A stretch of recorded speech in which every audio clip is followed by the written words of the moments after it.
네, 이번 시간에는 중국의 명나라에 대해서 배워보도록 하겠습니다. 우리 명나라 들어가기 전에 중국의 흐름을 한번 다시 보고 가도록 할게요. 자, 중국은요, 일단은 하나라부터 시작을 하죠. 그리고 상나라, 그 다음에 봉건제로 대표되는 주나라입니다. 주 다음에 등장하는 거는 춘추, 전국시대, 철기문화를 기반으로 했죠. 그리고 나서 등장하는 게 최초의 통일제국 진나라. 그리고 한 고조 유방의 한나라, 그리고 매척 세력이었던 왕망이 세웠던 신나라, 그리고 광무제가 세운 후한이 되겠습니다. 여기까지 오시면 어느 정도 여러분들 좀 이렇게 복습이 되실 것 같아요. 자, 그 다음에 위진남북조 시대죠. 위진남북조 시대가 열리고 이걸 또 통일한 나라가 수, 그리고 당입니다. 수당 다음에는 5대 10국이죠. 5대 10국을 통일한 나라가 송나라입니다. 송나라랑 같이 보아야 될 북방민족 3개의 종족 있죠. 3개의 종족은 거란의 요, 그리고 여진의 금, 탕구투족의 서합니다. 그리고 송 다음에 원나라를 배웠고요. 이 원 다음에 등장하는 게 오늘 배우는 명나라고, 그 다음에 청나라입니다. 그리고 중화민국, 중화인민공화국에서 현재 중국까지의 흐름이 이 중국사에 답니다. 여기 지금 오늘 배울 명나라는요, 오리지널 한족의 나라예요. 그래서 여러분들이 들어가시기 전에 약간 기억하셔야 될 게, 이 송나라는요, 오리지널 한족이 세웠던, 그러니까 중국 민족이 세웠던 나라입니다. 그랬다가 이제 이 민족의 침입으로 힘들었다가 원나라 때 완벽하게 뺏기고 다시 한족의 나라가 들어선 거예요. 근데 문제는 뭐야? 최종으로 자리를 잡은 건 이 청나라죠. 이 청나라는 여진족이죠. 그래서 만주족이 세운 나라가 이제 마지막 중국의 왕조가 되는 게 약간 조금 그런 모습을 가지고 있어요. 어쨌든 간에 명나라 좀 보겠습니다.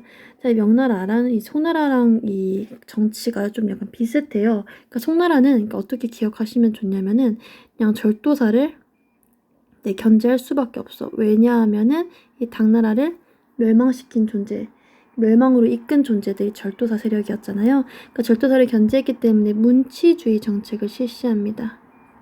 그랬죠? 그러다 보니까 군사력이 어떻게 됐어?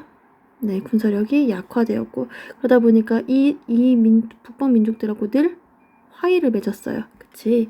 이런 내용으로 기억하시면 되고, 명나라는요, 황제의 집중, 그러니까 황제의 모든 권력이 집중되는 중앙 집권 체제로 기억을 하시면 될 것 같아요. 이제 함께 같이 볼게요.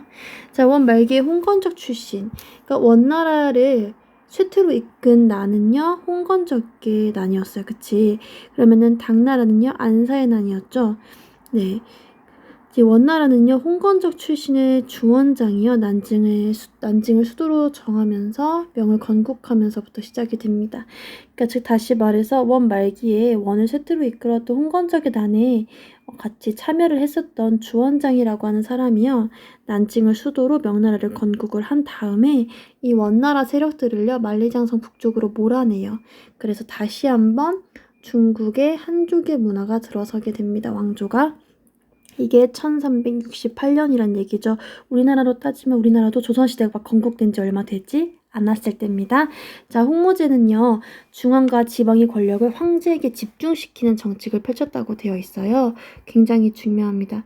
황제에게 집중하는 정책입니다. 자, 어떤 정책들이 있나 한번 볼게요. 첫 번째가 재상제를 폐지하는 겁니다. 양쪽에서 재상들이 같이 그 황제와 함께 그 국정을 운영을 했었어요. 그러니까 황제 혼자 이끈 게 아니라 옆에 있는 재상들과 함께 이제 움직였는데, 이 재상제를 폐지시켜버리고 모든 권력을 다 누구한테 집중하는 거야? 황제에게 집중하는 거야. 그러니까 황제 중심으로 모든 권력 시스템이 다 움직이게끔 되어 있는 겁니다. 자, 그 다음에 지방은 어떻게 다스리냐? 이갑제를 통해서 다스렸다고 되어 있습니다. 여러분들 그 친구들이 발표할 때 아마 부역광책 이런 것들 어린 도책 이런 것들을 좀 설명해 줄 수도 있어요. 이런 것들이 다 지방을 통제하는, 그러니까 지방을 잘 통제해서 그런 걸 바탕으로 해가지고 세금을 징수할 수 있도록 한 시스템이 되겠습니다. 여기 설명이 나와 있네요. 한번 보도록 할게요. 명대 지방 통치의 기본적인 제도입니다. 그래서 이 집들을 일리로 하나씩 묶고 그중에 10%를 또 2장 자세하게 알 필요는 없어요. 이런 식으로 서로서로 묶어가지고 문제는 뭐야? 제일 중요한 건 뭐야? 네, 세금 징수와 치안 유지의 책임을 지게끔 한 거죠.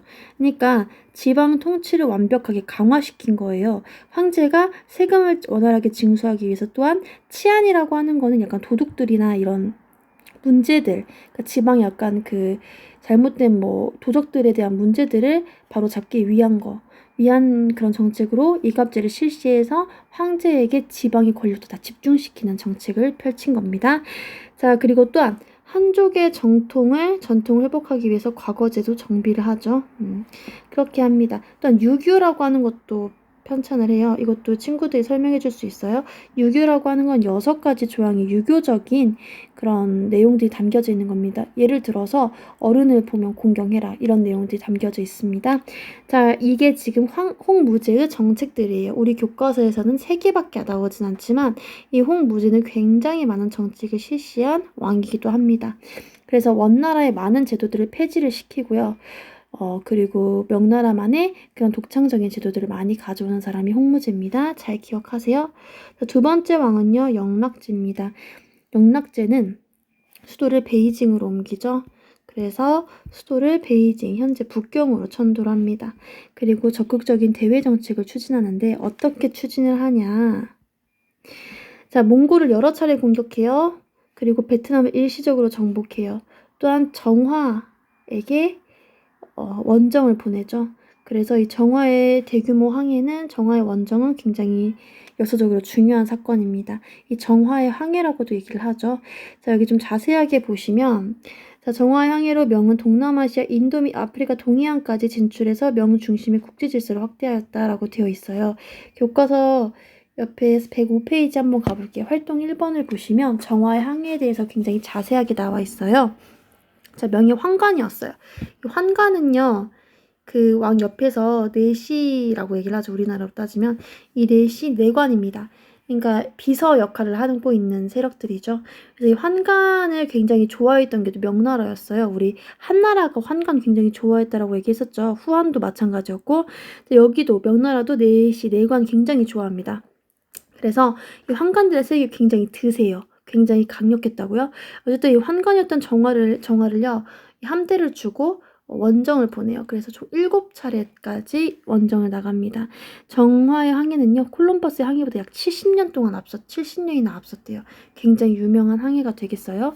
자, 정화의 함대는요, 인도양을 넘어서 아프리카까지 항해했는데, 이 항해의 결과 명은 30여 개의 국가와 조공책봉의 관계를 체결합니다. 얘들아, 이거 조공책봉 관계 체크하세요. 조공책봉 관계는요, 명나라와 청나라의 대표적인 대외 정책 중의 하나입니다. 조공책봉의 관계를 맺었고 동남아시아의 국가들과도 조공묘로 활발하게 움직였습니다. 또한 기린과 같은 진귀한 동식물이 중국에 소개되기도 했어요. 그러나 항해에 드는 비용 부담으로 인해 정화 항해는 또 중단되기도 했답니다. 자, 여기 지금 교과서 지도 보시면요. 자, 4차례나 항해했다는 모습들이 보여지는데, 네, 여기 명나라의 이 항구부터 해가지고 쭉쭉쭉 해가지고, 네, 굉장히 멀리까지 나가는 모습을 볼 수가 있어요. 자, 또한 여기 내용도 한번, 네, 보시길 바라요. 기린 같은 희귀한 동물도 많이 가져왔다. 다시 본문으로 넘어가도록 하겠습니다. 자, 명의 쇠퇴와 멸망 가겠습니다. 영락제가 죽은 다음에는요, 이 환관들이 굉장히 권력이 셌다고 얘기했죠. 환관들을 이 황제들이 굉장히 예뻐했으니까 환관들의 행포가 만만치 않았습니다. 그리고 권력 다툼도 만만치 않았어요. 이게 대내적으로는 이게 정치가 굉장히 혼란스럽습니다. 그러나 대외적으로는요, 이민족들이 끊임없이 침입해요. 어떤 이민족들이 침입하냐? 북쪽으로 네, 다시 설명할게요. 북쪽으로 쫓겨났었던 그 몽골들이 자주 침입을 합니다. 몽골들이 자주 침입을 하고요. 그리고 남동쪽 해안지대에서는요, 왜구의 약탈로 인한 피해가 굉장히 심합니다. 이 왜구, 그러니까 일본 사람들이 이제 등장을 하면서 여기서 계속 약탈을 하는 거죠. 이 왜구의 약탈로 인해 가지고 무엇을 내리냐면 해금령이라고 하는 것도 내려요. 그래서 해금령도 같이 기억해 주시면 좋을 것 같아요. 그러니까 그런 나가는 걸 금지시키는 정책입니다. 자, 게다가 임진왜란 출병을 하게 되는 거죠. 임진왜란을 출병했기 때문에 많은 군대들도 죽고 많은 재정도 악화되는 거죠. 명나라가. 그래서 여진족과의 전쟁 등 여진족과의 전쟁도 있네요. 여진족과의 전쟁들로 인해서 국가 재정이 굉장히 악화됩니다. 이러한 가운데 정부가 악화된 재정을 메꾸기 위해서 가혹하게 세금을 거두죠. 그러니까 각지 농민들이 반란을 일으킬 수밖에 없었고 결국에는요. 농민군이었던 이자성이 이끈 농민군에 의하여 멸망하는 나라가 명나라가 되겠습니다. 네, 여러분들 이 영락제가 세웠던 지금 만든 이 성이 나오네요. 자금성이라고 수도 베이징으로 옮기면서 축성된 게 자금성입니다. 자금성의 모습은요 다 똑같은 건물이에요. 그 이유가 황제가 어디 있는지 모르게끔 그래서 황제를 암살하지 못하게끔 일부러 만든 그런 뭐라고 해야 될까 전략이라고도 할 수 있습니다. 자, 오늘 수업은 여기까지 할 거고요. 다음 시간에 청나라에 대해서 이어서 배워보도록 할게요.